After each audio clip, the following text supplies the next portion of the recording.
నమస్కారం. తీర్థయాత్ర కార్యక్రమానికి స్వాగతం. శ్రీరామ రామ రామేతి రమే రామే మనోరమే సహస్రనామ తత్తుల్యం రామనామ వరాననే అని ఆ సకల గుణాభిరాముని మదిలో తలంచి మన ప్రయాణం ప్రారంభిస్తాం. రామనామాన్ని స్మరించినంతనే మనసు రంజిల్లుతుందని ఎందరో భక్తాగ్రేశ్వరులు అనుభవించి చెప్పారు. అమ్మ సీతమ్మ అన్న నామోచ్చరణంతో మనసు తేలికవుతుంది. సకల దుఃఖాలకు నిలయమైన మనసును నియంత్రించవచ్చు. అలాంటి శ్రీ సీతారామచంద్ర స్వామి ఆలయం నంచర్ల గ్రామంలో శోభాయమానంగా అలరారుతోంది. ఆ ఆలయ అందాలను, విశేషాలను ఈనాటి మన తీర్థయాత్రలో దర్శిద్దాం.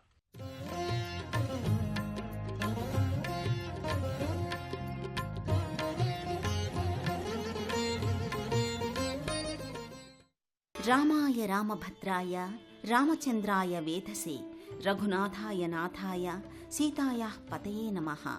రాముడు పురుషోత్తముడు, విశ్వంలోని సకల సద్గుణాలకు ప్రతీక, అన్ని కాలాలకు ఆదర్శప్రాయుడు, అన్ని యుగాలకు ఆదర్శప్రాయుడు.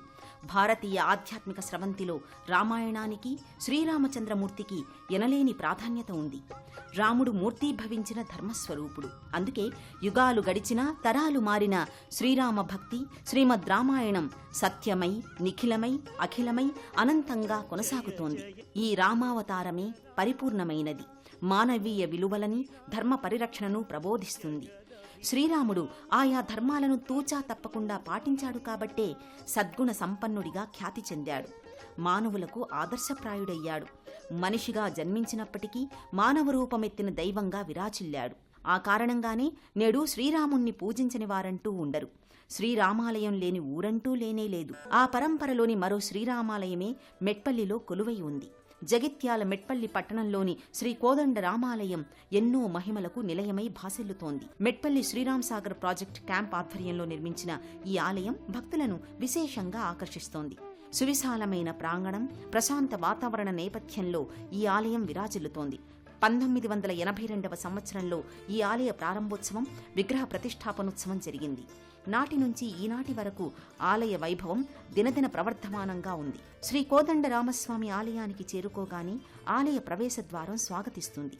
ఈ ప్రవేశద్వారం పైభాగాన మధ్యలో శ్రీ సీతారామలక్ష్మణ సహిత హనుమమూర్తులు నెలకొని ఉంటాయి.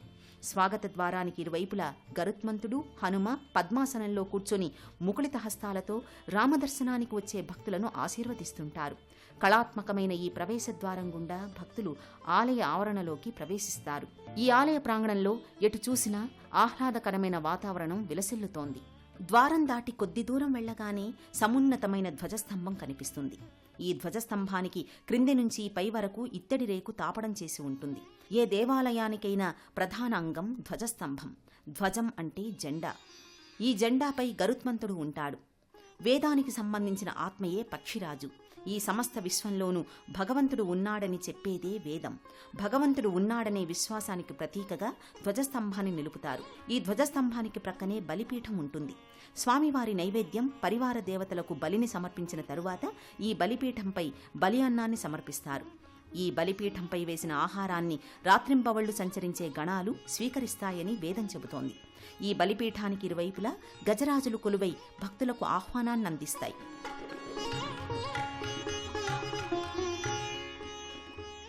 అనంతరం భక్తులు ఆలయ ముఖమంటపంలోనికి బయలుదేరుతారు. ముఖమంటప ప్రవేశద్వారం పైభాగాన శ్రీ కోదండరామస్వామి సీతా లక్ష్మణ హనుమ సహితంగా కొలువుతీరి ఉంటాడు. ఇరువైపులా ముఖమంటపానికి గరుడు, హనుమంతుడు అలరారుతుంటారు. శ్రీ సీతారామచంద్ర స్వామి వారి గర్భాలయంలో సీతారాములు, స్వామికి కుడివైపున శ్రీ లక్ష్మణస్వామి, స్వామికి ఎడమవైపున భరత శత్రుఘ్నులు, ఎదురుగా శ్రీరామ భక్త హనుమాన్, పురాతన శ్రీమూర్తులు దర్శనమిస్తారు. ఆ స్వామివార్లకు జరిగే విశేష పూజలు, అర్చనలు, ఉత్సవాలు, ఊరేగింపుల వివరాలను తిలకిద్దాం. గర్భాలయంలో సుందర రూపుడైన శ్రీరామచంద్రమూర్తి సీతా లక్ష్మణ సహిత హనుమంతుడితో కూడి సర్వాలంకార శోభితంగా దర్శనమిస్తాడు. స్థానక భంగిమలో కొలువు తీరిన స్వామివార్లకు ఒకే మకర తోరణం ఉంటుంది. కోదండపాణిగా శ్రీరాముడు, భక్తజన కల్పవల్లిగా సీతాదేవి, అనుంగు సోదరుడు లక్ష్మణస్వామి సకలాభరణ అలంకార నేపథ్యంగా గోచరమవుతాడు. రజత నేత్రద్వయం, పుష్పమాలల అలంకరణలో స్వామి సౌందర్యం మరింత ఇనుమడిస్తుంది. నేత్రపర్వంగా, కమనీయ భరితంగా ఆకట్టుకునే సీతారామలక్ష్మణుల దర్శనం చేసుకుని భక్తులు పులకితులవుతారు. దశావతారాలలో రామావతారం, కృష్ణావతారం పూర్ణావతారాలు. శ్రీరామావతారం మానవీయ విలువలకు పట్టం కట్టింది. పితృవాక్య పరిపాలన, సత్యసంధత, పరాక్రమానికి రాముడు ప్రతీకైతే పాతివ్రత్యానికి, సౌశీలానికి సీతమ్మ ప్రతిఫలన. భాతృప్రేమకు, అచంచల దీక్షా తత్పరతకు లక్ష్మణుడు సంకేతం.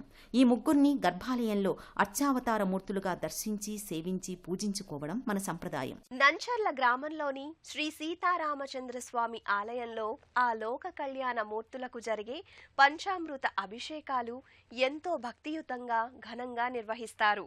ఆ అభిషేక వేడుకలను మనము దర్శించి తరిద్దాం. శ్రీ కోదండరామస్వామి ఆలయంలో స్వామికి జరిగే పంచామృతాభిషేకాలు కడు రమణీయంగా భాసిస్తాయి. అర్చకుల వేదమంత్రాల మధ్య సాగే ఈ అభిషేక ఘట్టం వీక్షించడానికి 2 కనులు చాలవంటే అతిశయోక్తి కాదు. అభిషేకానంతరం పట్టు వస్త్రాలను ధరింపచేసి పుష్పమాలల అలంకరణతో స్వామిని తీర్చిదిద్దుతారు. స్వామికి ప్రత్యేక హారతిని నివేదిస్తారు.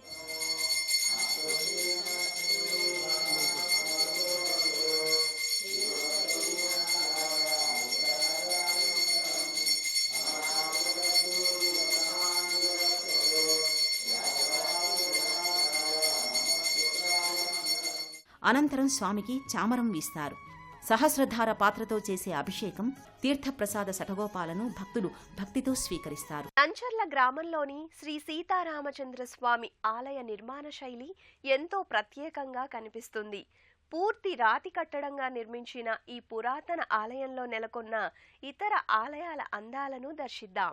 ఆగమ శాస్త్రానుసారంగా నిర్మించిన ఈ ఆలయ దర్శనం మన పూర్వీకుల భక్తిభావాన్ని, సునిశిత నైపుణ్యాలను వెలుగెత్తి చాటుతాయి. శ్రీ కోదండరామస్వామి ఆలయ ప్రాంగణంలో ఉమాసుతుడు శ్రీ గణపతి కొలువుతీరి ఉంటాడు. మందిర ప్రవేశద్వార ప్రాకారాల పైభాగాన పార్వతీ పరమేశ్వరులు గణపతిని తమ ఒడిలో కూర్చుండబెట్టుకుని ఉన్న విగ్రహాకృతి నెలకొని ఉంటుంది. ఇక్కడే శ్రీ మహావిష్ణువు, కుబేరుని మూర్తులు కానవస్తాయి. సకల గణాలకు అధిపతి అయిన గణపతి ఈ ప్రత్యేక సన్నిధిలో కొలువై ఉంటాడు. సమస్త చరాచర జగత్తును తన జ్ఞాన సంవిధానంతో శాసించే లోకనాయకుడు, వినాయకుడు. దేవగణ సంబంధితమైన ఆధీనపతిగా, కర్మల నిర్మాణదక్షుడిగా, క్రాంతిదర్శిగా, అపరిమిత తుష్టిని ప్రసాదించే దైవరూపునిగా, మంత్రాధిష్టాన దైవంగా ఉపనిషత్తులు గణపతి రూపాన్ని ప్రతిపాదించాయి. అటువంటి విఘ్నాధిపతి ఇక్కడికి వచ్చే భక్తుల సమస్త విఘ్నాలను తొలగిస్తూ అనుగ్రహిస్తున్నాడు. శ్రీ కోదండరామస్వామి ఆలయ ప్రాంగణ పరిసరాల్లోని ఒకవైపు ప్రత్యేక నిర్మాణంగా శ్రీ ఆంజనేయ స్వామి ఆలయం ఉంది. సింధూరమయంగా కానవస్తున్న ఆలయ ప్రవేశద్వార ప్రాకారాల పైభాగాన సీతా, రామ, లక్ష్మణ సహిత హనుమమూర్తులు నెలకొని ఉంటాయి. ద్వారానికి ఇరువైపులా గరుత్మంతుడు, హనుమంతుడు నమస్కార ముద్రతో పద్మాసనంతో కూడి కానవస్తారు. హనుమాన్ మందిరానికి అభిముఖంగా నందీశ్వరుడు కొలువై ఉంటాడు. రామాలయ నిర్మాణం జరిగిన 10 సంవత్సరాల తరువాత ఈ ఆంజనేయస్వామి ఆలయ నిర్మాణం జరిగింది. రామకార్యాన్ని సఫలం చేసిన రామసేన దురంధరుడు హనుమంతుడు సర్వశాస్త్ర పారంగతుడు, స్వామి భక్త పరాయణుడు. హనుమంతుణ్ణి ఆరాధిస్తే సకల కార్యాలు నెరవేరుతాయి, సమస్త మనోభీష్టాలు సిద్ధిస్తాయి. ప్రత్యేక సన్నిధిలో మహా తేజస్సుతో, అఖండ యశస్సుతో కూడిన ఆంజనేయస్వామి భక్తులకు తన దర్శనాన్ని అనుగ్రహిస్తుంటాడు. సింధూర వస్త్రాన్ని ధరించి పుష్పమాల అలంకరణతో దేదీప్యమానంగా హనుమ కానవస్తాడు. సర్వాంగ సుందరంగా సుందరుడైన హనుమ సార్థక నామధేయునిగా భక్తులని ఆకట్టుకుంటాడు.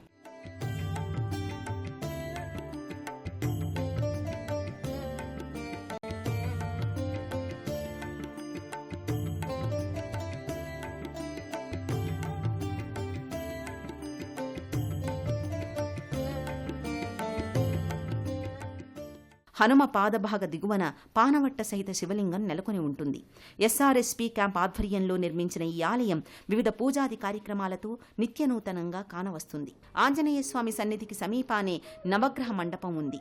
ఈ నవగ్రహ మండపంలో నవగ్రహాది దేవతలుగా సూర్యుడు, చంద్రుడు, మంగళుడు, బుధుడు, బృహస్పతి, శుక్రుడు, శనైశ్చరుడు, రాహువు, కేతువులు కొలువుతీరి ఉంటారు. ఈ ఆలయ పరిసరాల్లోనే ప్రత్యేక నిర్మాణంగా అద్దాల మేడ ఉంది.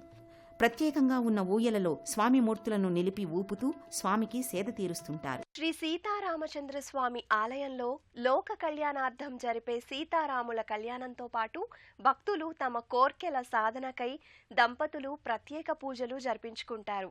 శ్రీరామనవమి, వైకుంఠ ఏకాదశి, హనుమత్ జయంతి లాంటి పర్వదినాల్లో భక్తులు ఆలయానికి ప్రత్యేక అలంకరణ చేసి బారులు తీరి స్వామిని దర్శించుకుంటారు. మెట్పల్లి శ్రీ కోదండరామస్వామి ఆలయంలో వివిధ పూజా కార్యక్రమాలను వైభవంగా నిర్వహిస్తారు.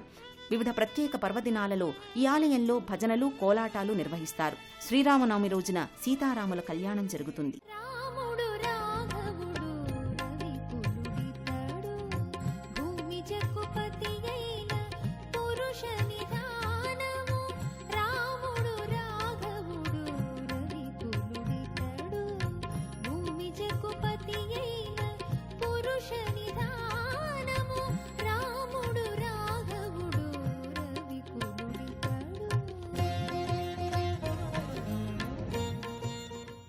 కళ్యాణం తర్వాత అన్నప్రసాద వితరణ ఉంటుంది.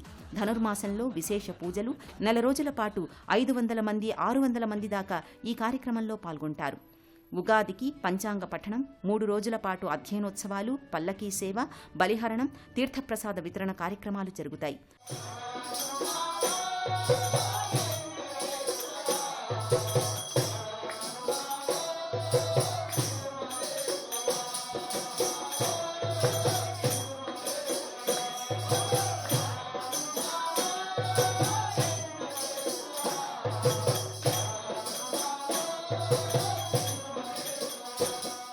పౌర్ణమి రోజున ఆంజనేయ స్వామికి ఉత్సవం జరుగుతుంది.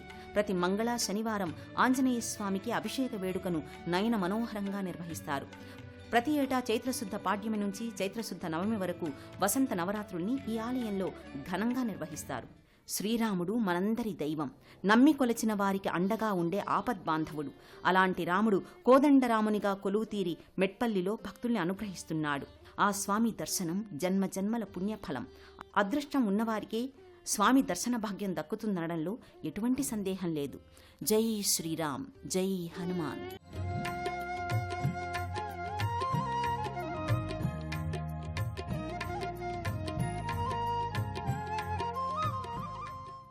ఎంతో పురాతనమైన శ్రీ సీతారామచంద్ర స్వామి ఆలయ దర్శనం మంగళదాయకం. లోకంలో సత్యవాక్ పరిపాలనా విశేషాన్ని, పితృభక్తిని, ఏకపత్నీవ్రత దీక్షను, కుటుంబ బాంధవ్యాలను చాటి చెప్పిన రామచంద్ర స్వామి పతివ్రత అన్న దీక్షకు నిలువెత్తు శ్రీమూర్తిగా నిలచిన శ్రీ సీతామాతల కరుణ మనందరిపై కలగాలని ఆశిద్దాం.